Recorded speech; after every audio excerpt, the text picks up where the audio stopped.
Assalamualaikum warahmatullahi wabarakatuh. Halo teman-teman, perkenalkan kami dari kelompok 6 akan mempresentasikan hasil diskusi kelompok kami yang berjudul tentang pengembangan model pembelajaran terpadu. Oke, di sini kelompok 6 yang beranggotakan 1 Aulia Karimah dengan NIM belakang 044, yang kedua Karina Radan NIM belakang 048, dan nomor 3 Linda Rustia dengan NIM 071. Nah, di sini kita akan membahas tentang yang pertama itu pentingnya pembelajaran terpadu, yang kedua pengertian pembelajaran terpadu, yang ketiga karakteristik pembelajaran terpadu, kemudian landasan-landasan pembelajaran terpadu, model-model pembelajaran terpadu, prinsip-prinsip pembelajaran terpadu, kelebihan dan kekurangan pembelajaran terpadu, manfaat pembelajaran terpadu, dan yang terakhir implementasi pembelajaran terpadu. Oke, kita masuk ke pembahasan yang pertama, yaitu pentingnya pembelajaran terpadu. Pembelajaran terpadu meningkatkan efisiensi pendidikan dan membantu siswa memahami konsep secara holistik dengan mengaitkan pengalaman lama dengan pengalaman baru atau pengetahuan yang baru. Siswa dapat lebih mudah memahami dan menerapkan ilmu dalam kehidupan sehari-hari. Selain itu, peran guru sangat penting dalam mengemas pengalaman belajar agar lebih bermakna. Masuk ke pembahasan yang kedua, yaitu pengertian pembelajaran terpadu.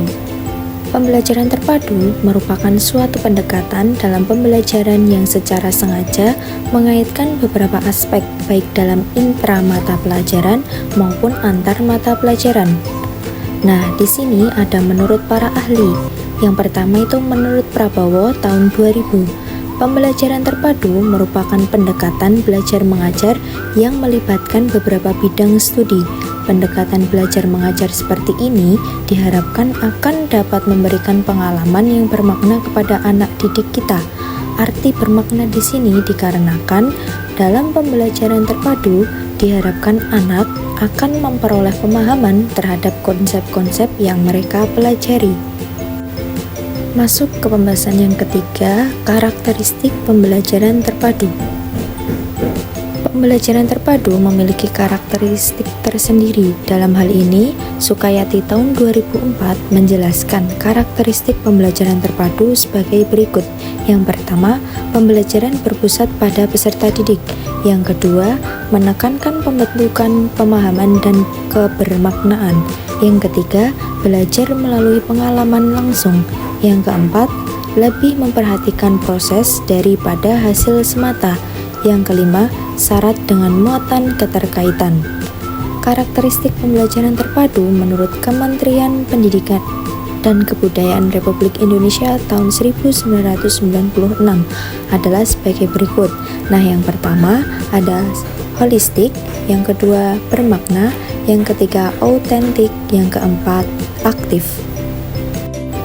Selanjutnya ada karakteristik pembelajaran terpadu menurut Hirnawan dan Resmini tahun 2005 adalah sebagai berikut. Yang pertama, pembelajaran terpadu berpusat pada peserta didik. Yang kedua, pembelajaran terpadu dapat memberikan pengalaman langsung kepada peserta didik. Yang ketiga, dalam pembelajaran terpadu, pemisahan antar mata pelajaran menjadi tidak begitu jelas. Yang keempat, pembelajaran terpadu menyajikan konsep-konsep bagaimana mata pelajaran dalam suatu proses pembelajaran. Yang kelima, pembelajaran terpadu bersifat luas. Yang keenam, hasil pembelajaran dapat berkembang sesuai dengan minat dan kebutuhan peserta didik. Pembahasan selanjutnya yaitu landasan-landasan pembelajaran terpadu. Landasan pembelajaran terpadu yang pertama ada landasan filosofis. Landasan filosofis dipengaruhi 3 aliran filsafat. A. Progresivisme.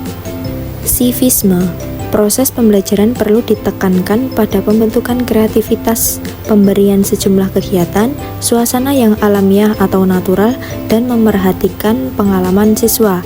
Yang B. Aliran konstruktivisme. Melihat pengalaman langsung siswa atau direct experience sebagai kunci dalam pembelajaran. Yang C. Aliran humanisme. Melihat siswa dari segi keunikannya, potensinya, dan motivasi yang dimilikinya. Nah, yang kedua ini ada landasan psikologis, berkaitan dengan psikologis perkembangan peserta didik dan psikologis belajar. Psikologi berkembang diperlukan dalam menentukan isi atau materi sebagai tema pembelajaran terpadu yang diberikan kepada siswa.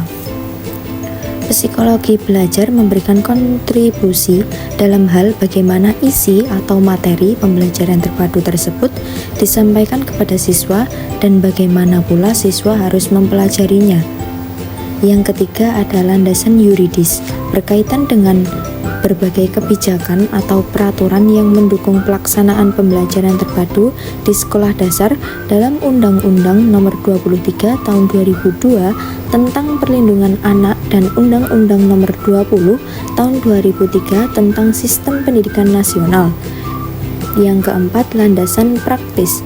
Landasan iptek diperlukan dalam pengembangan pembelajaran terpadu sebagai upaya menyelaraskan materi pembelajaran dengan perkembangan dan kemajuan yang terjadi dalam dunia iptek, baik secara langsung maupun tidak langsung. Masuk ke pembahasan yang kelima, model-model pembelajaran terpadu.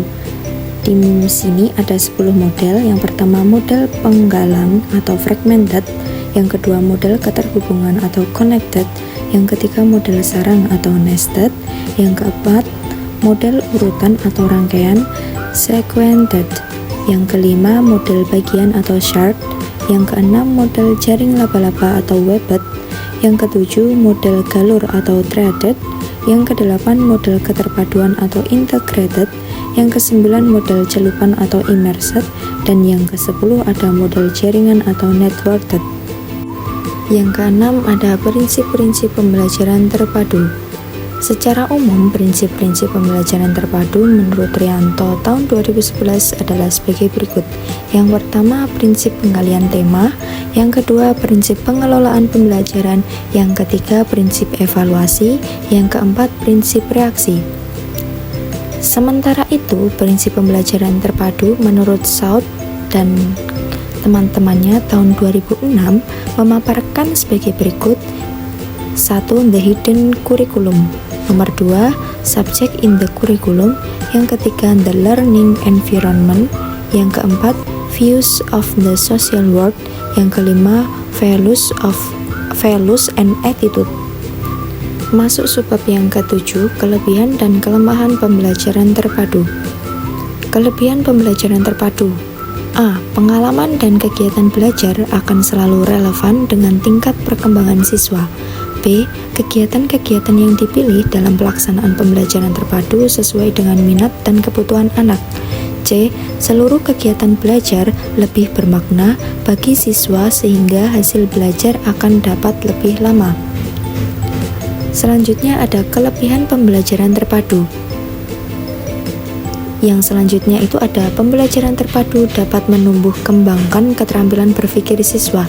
Yang E, menyajikan kegiatan yang bersifat pragmatis sesuai dengan permasalahan yang sering ditemui dalam lingkungannya.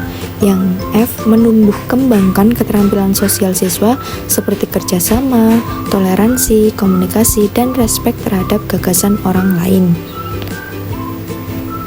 Nah, pembahasan yang selanjutnya itu ada kelemahan pembelajaran terpadu. Ada A. Tidak semua kompetensi dasar dapat dipadukan. Yang B. Dalam pelaksanaan pembelajaran terpadu dibutuhkan sarana dan prasarana belajar yang memadai untuk mencapai kompetensi dasar secara optimal. Yang C. Belum semua sekolah dasar memahami konsep pembelajaran terpadu ini secara utuh. Masuk subbab yang ke-8 yaitu manfaat pembelajaran terpadu. Yang pertama, dengan menggabungkan berbagai mata pelajaran akan menjadi penghematan karena tumpang tindih materi dapat dikurangi bahkan dihilangkan. Yang kedua, peserta didik dapat melihat hubungan-hubungan yang bermakna sebab materi pembelajaran lebih berperan sebagai sarana atau alat daripada tujuan akhir itu sendiri. Yang ketiga, pembelajaran terpadu dapat meningkatkan taraf kecakapan berpikir peserta didik. Hal ini dapat terjadi karena peserta didik dihadapkan pada gagasan atau pemikiran yang lebih besar, lebih luas, dan lebih dalam ketika menghadapi situasi pembelajaran. Subbab yang ke-9 itu implementasi pembelajaran terpadu. Nah, implementasinya, guru menentukan tema yang relevan, lalu mengintegrasikan beberapa mata pelajaran yang saling terkait. Rencana pembelajaran disusun bersama dengan metode yang mendukung keterpaduan seperti proyek atau diskusi. Siswa belajar melalui kegiatan lintas mata pelajaran. Penilaian dilakukan secara terpadu dan proses pembelajaran dievaluasi untuk perbaikan selanjutnya. Nah, ini daftar referensi dari kelompok 6 yang didapatkan. Oke, mungkin cukup sekian hasil diskusi kelompok 6, kurang lebihnya mohon maaf. Wassalamualaikum warahmatullahi wabarakatuh.